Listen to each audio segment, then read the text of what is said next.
Yes, people, this is your girl Aleisha Lee and welcome back to another episode of Aleisha Lee Reviews. In this episode, we will be reviewing The Boys Season 4, Episode 1, Department of Dirty Tricks. Let's get into this.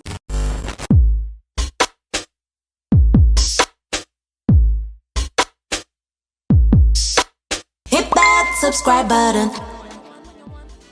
We kick this episode right off with Victoria Newman getting ready to greet a crowd. Singer and Victoria Newman, they are running for the presidency with Singer at the forefront and Victoria Newman as the VP.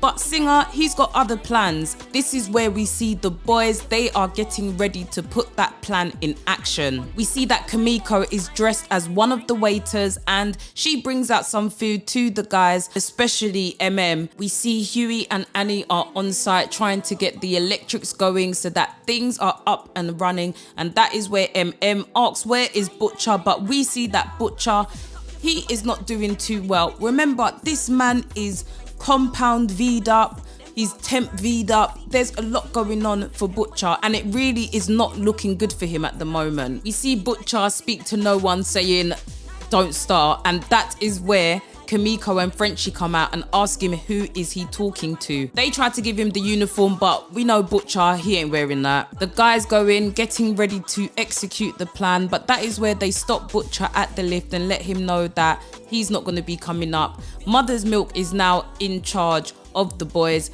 After everything that happened in the last season, the boys, they're not feeling Butcher. Now we see Homelander.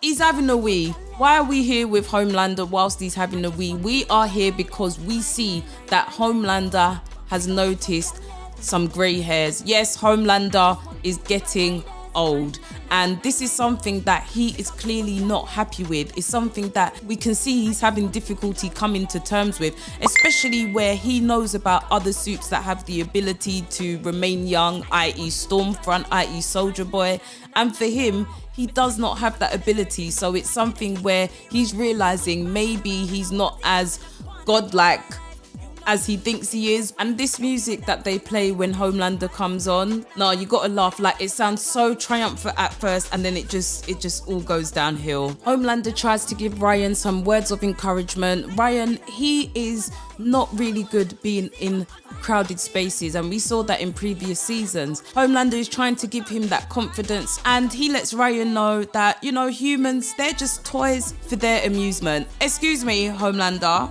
about Ryan, we can see that he is really taking this on board because he does go with Homelander inside, and that is where Homelander and Victoria Newman lock eyes. Now, Victoria, you know she is not pleased that Homelander is there. It does not look good for the optics. The boys can see on the surveillance that Homelander is in the building. MM warns everyone, do not engage with Homelander. Now, clearly, they did not anticipate this. This was not a part of the plan. Homelander and Victoria, they need to have a chat. So they tell Zoe and Ryan to head off, get some ice cream. And that is where they discuss the optics of Homelander actually being there whilst he is on trial for murder. He killed someone for throwing an object at Ryan, and this is where Victoria is trying to let him know him being there isn't a good look. But Homelander, he makes his presence very clear with the crowd and with Victoria. As Zoe and Ryan are on their way to look for ice cream, Butcher spots Ryan. Now, this is his opportunity to try and speak to Ryan. Butcher pleads with Ryan to come with him and lets him know that this is something that his mum would have wanted. But just as he is speaking to Ryan, that is when Homelander comes in to shut it down. Homelander can even tell that Butcher has only 6 months to live. Homelander tells him, come on, son, and Ryan, he goes with his dad. Now we see Kimiko and Frenchie, along with the agents, are in Victoria Newman's suite. They are getting ready to execute their plan where they are swapping eye drops. But just as they are about to exit, that is where Zoe, Victoria's daughter, comes in, and she can clearly see that something is dodgy, and out of nowhere this girl is a soup. I don't know what was flying out of her mouth, snakes and things, but those things were lethal. Yes, Victoria has given her the compound V. Oh gosh, this little girl annihilates the security detail like with ease, yeah? Frenchie's there, it's okay, it's okay. No, Frenchie, it is not okay. This girl, she's on crud. Kamiko jumps in and gets in the middle so that this girl does not attack Frenchie, and that is when we see that this girl demolishes Kamiko's arm. When I say there was no arm, yeah, the arm was, in fact, the arm was still in the girl's mouth, because as Kamiko and Frenchie managed to get away, that is where we see the girl just dash where Kamiko's arm like it was bone. I could not believe this. Next minute, we see that the guys, they need an exit. They need to get out of there ASAP. That is where Starlight and MM get on board. Starlight lets them know that they need to jump out of that window. Kamiko jumps out that window with no hesitation. Now, obviously, Frenchie, he don't have no superpowers, but that is where Starlight is going to be there to catch them. Now, as Starlight is flying, she's just reaching out her hand to catch Kamiko. That is where we see Kamiko got baby arm. We see one little baby hand that she can't reach Annie. That is where we see Frenchie manages to drop onto Annie, and she manages to save Frenchie, but we see Kamiko smash to the ground. We know Kamiko will be okay, but oof, that's gotta hurt. Kamiko's face was off. The way the guys was like, oof, ish. We could literally see her face facing towards us, and she weren't facing us, yeah, but we could see her face. Back at the van, we see Huey. He's getting ready to pack up, and that is where we see Victoria opens the van. Now, Huey, he's caught by surprise. Obviously, she's not meant to know that they are there, but Zoe let her mum know what time it was when she saw Butcher. So this is how Victoria knows that there was a plan going on. Huey and Victoria have a moment because they're trying to figure out how did it get so bad between them. There was a time that they actually looked at each other as friends, and just as Victoria is speaking, that is where Huey tries to throw this acid on her, and it does nothing. It does nothing. All it does is ruin her outfit. She gets a bit wet. That is where Butcher then tries to shoot Victoria, but that doesn't do anything either, just showing how powerful she is. She even mentions that the boys, how you getting worse at doing your job? They're not even doing things properly. MM and Butcher are now at the CIA. They have a meeting with Grace Mallory and Singer. They are disappointed with both of them. Grace, she doesn't even let Butcher in the meeting because she's just done with him. He tries to plead with her and says that he will get the boy back, but she is not interested. She then goes in the room to grill MM and Singer. He lets it be known that now Victoria is going to know that he was the one behind the hit. Whilst waiting for MM, we see that Butcher sees an old friend. His name is Joe Kessler, and they begin to have a chat. They are sitting down reminiscing on good times. They also go on to speak about Butcher's battle and who is he really trying to get, and we all know it is Homelander. Marvin gets a visit from his ex-wife Monique. She is letting him know that their daughter Janine is not doing very well. She's punching boys and he is in shock. He can't believe it, but she explains to him that ever since she kicked Todd out, things haven't been the same. Janine really did like Todd and they don't know where he is. So Monique is asking Marvin to have a look for Todd and find him. Now we see that Homelander, he seems to be having a nightmare and he's having flashbacks of everything that he's previously been through and the pain that he's also inflicted on others. Now this wakes him up, and then we go to a shot where we can see that he is completely zoned out. He's in his own world, and I think he's just overwhelmed with everything that is going on and everything that he's trying to do. Now we are at the Vault Tower and the team are meeting up to discuss who they are going to be looking for to replace members that are no longer a part of the Seven. They are going through the soups and they come across Sister Sage. This is where A-Train makes it be known that she is not a good fit, and he knew her from when they were in a group previously. This is where Homelander perks up because they find out that her power is being the smartest person in the world. Homelander, he is fed up of his squad because all of them are so frightened of him, they can't give him honest feedback. To prove his point, Homelander tells the Deep to give A-Train, you know, even A-Train turn around like, huh? Are you alright? And the Deep proper gets up. Like, these guys, they're so frightened, they would rather do something against their will then to stand up to Homelander, and that proves his point exactly. Homelander ends up leaving. Now we're back with the boys and we can see that Butcher, he is still coughing. He is clearly not well. Annie, she is trying to fly and she is testing out her skills. Huey is there to support and tell her that she has beat her record. Annie says to Huey that they need to get rid of Butcher because Butcher, he's just not been on the same wave as them, but Huey insists that they can't get rid of Butcher. I think everyone else, they're ready to just get rid of him because he hasn't been the nicest. Now Butcher plans a secret meeting with Victoria. He is trying to get Ryan away from Homelander. Victoria is surprised because Butcher and the boys, they just tried to get rid of her. So him now coming to her to try and make a deal, she is going to be suspicious. Butcher lets Victoria know that she's going to actually need him.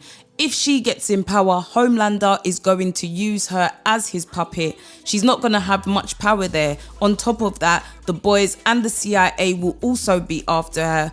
Plus, he also knows about the virus at Godolkin, and he even mentions that it isn't strong enough to get rid of Homelander yet. To consider this proposition, Victoria wants a show of good faith from Butcher, and that would be to get rid of her files from Red River, which we know Huey has. Huey gets a call from the hospital letting him know that his dad is there. Now we saw that his dad did try to call him earlier, but he ignored that call, and now we see him rushing to the hospital where unfortunately his dad is not in a good way. Now we're with Annie and her crew and they're trying to encourage her to think about potentially coming back out as Starlight, and she's trying to explain to them that she's no longer Starlight, she's Annie January. But this is where they say that Annie isn't getting the donations, whereas Starlight would, because she's already got that fan base. Frenchie actually recommended Colin to work with Annie, and we can also see that there is something going on between Frenchie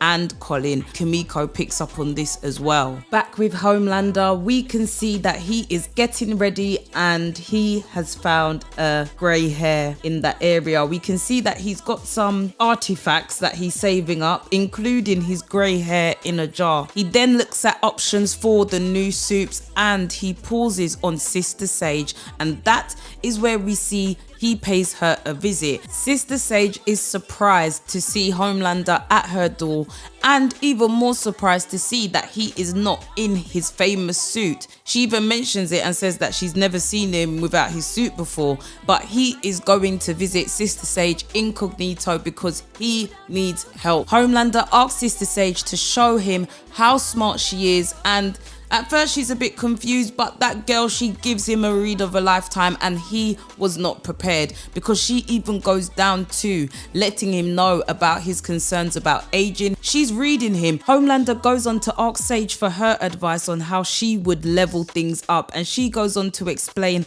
how she would do it.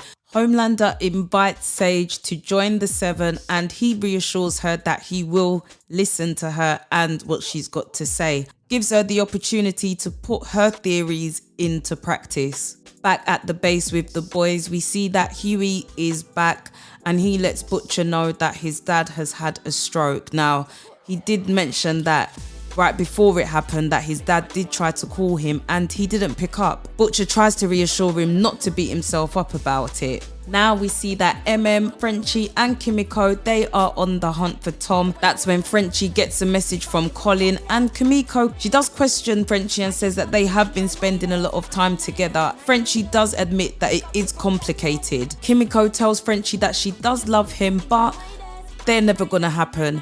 Frenchie, he acknowledges that, but we know that there is always going to be something between these two. That is where they see that Todd is meeting up with two other guys, and we see Sage. So what is going on here?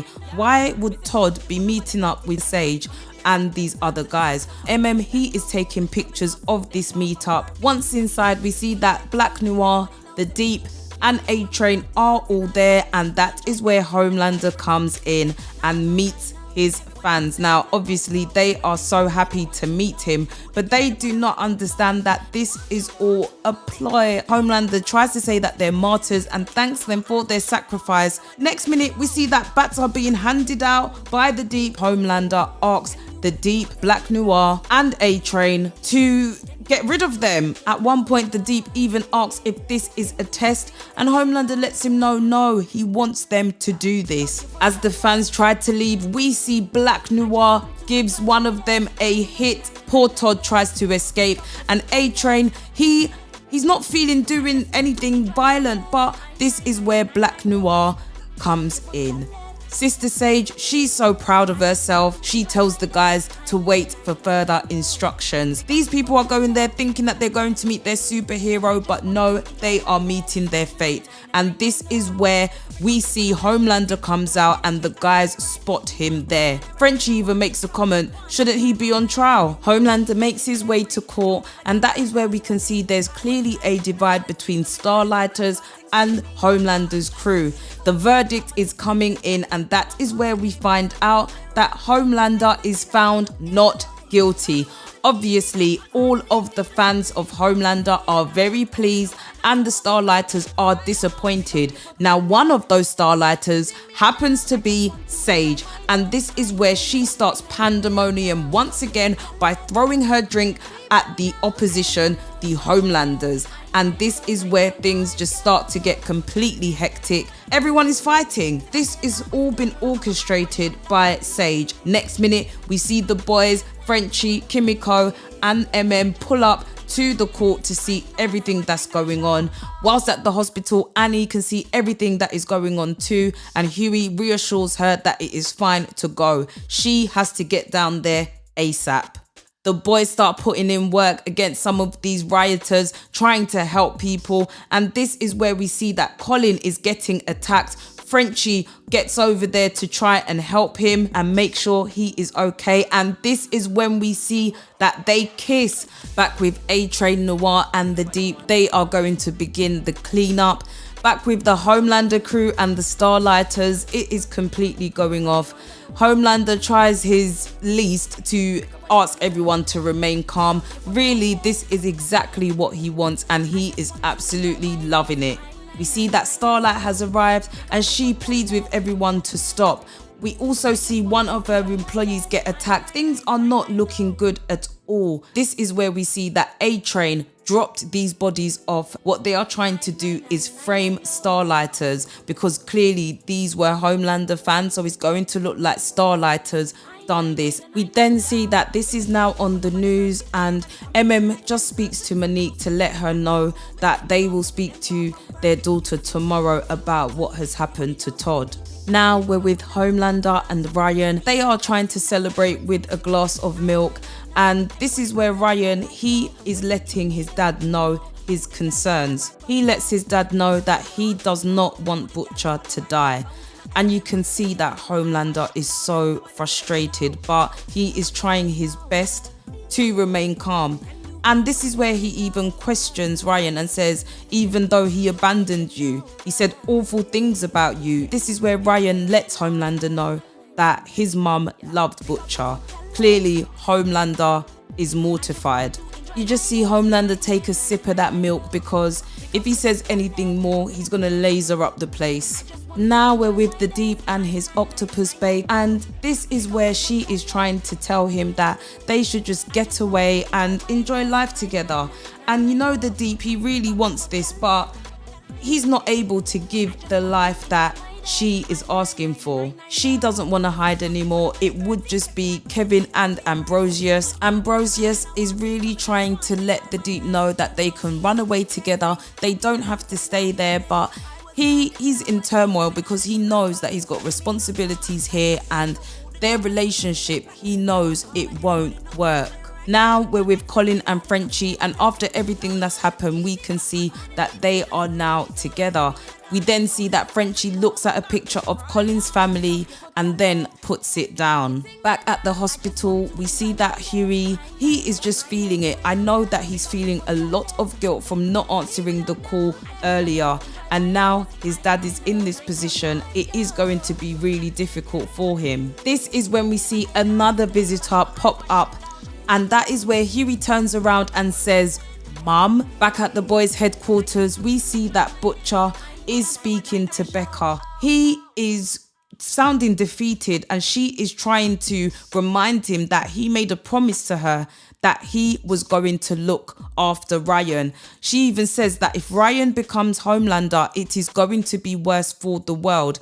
And Butcher says to her, "Don't you think I know that?" She tries to ask him to try and keep on going, be the man that she married. Now, we know that this is a figure of his imagination because Becca has passed. Butcher is looking at Victoria Newman's Red River files. He then sends a message to her and says that he's got the files, but when he sends the picture, that picture is definitely not the files. That's one thing, it's not the files. And he even turns around to speak to Becca and says, "Are you happy now?" i.e. he is not going to sell the guys out. Why? Because Becca has come to him and said he needs to find a different way to do so. This is where we get a close-up shot of Butcher's head, and we can see that the veins are veining, and that is where the episode ends. Well, there is something definitely going on with Butcher, and we need to figure out what it is, because he's had so much going on. He's had the compound V, he's had the temp V. That's a lot going on. Sister Sage, she has just come in and is already causing chaos. Homelander can't take orders very well. So is he going to really be able to take orders from Sage? Let's see how long this lasts. The boys, what is going on? Huey has got a lot going on with his dad, and now he's feeling the guilt of not answering that phone call. It's going to get to him. How are things going to transpire now that his mum is back on the scene? Back to Frenchie, him and Colin and Kimiko. This is going to be a love triangle that is going to be tricky for all of them, because Kimiko, as much as she is saying that things are never going to happen between them, we know how deeply she feels for him and Frenchie as well. But Colin coming into the mix now, is that going to separate them even more? Let's wait and see. Annie, she is really not feeling this Starlight movement. She wants to be known as Annie January, but is that going to be the best thing for her, or does she need to embrace Starlight again? Let's see, guys. He's got a lot going on as well, and now to find out that Todd has been killed is already having an impact on his daughter. So imagine now that Todd is gone, how much more of an impact that is going to have. Victoria, she is kind of a rock in a hard place right now, because she knows she is trapped if she gets the presidency, and Homelander is just going to keep her as the puppet. But you see right at the end there, Butcher, it's a no deal. I'm going to give this episode 7 boys out of 10. I thought this was a good introduction to the new season, and there was a lot going on, but there wasn't a lot going on. It's really just setting up the storylines for what we're going to see in the following episodes. Let me know how many boys out of 10 you would give this episode. Leave your comments down below. Hit the like button, hit the subscribe button, share it with your people, let them know what we've got going on over here. But yes, people, I will catch you in the next The Boys review. Don't know, boy.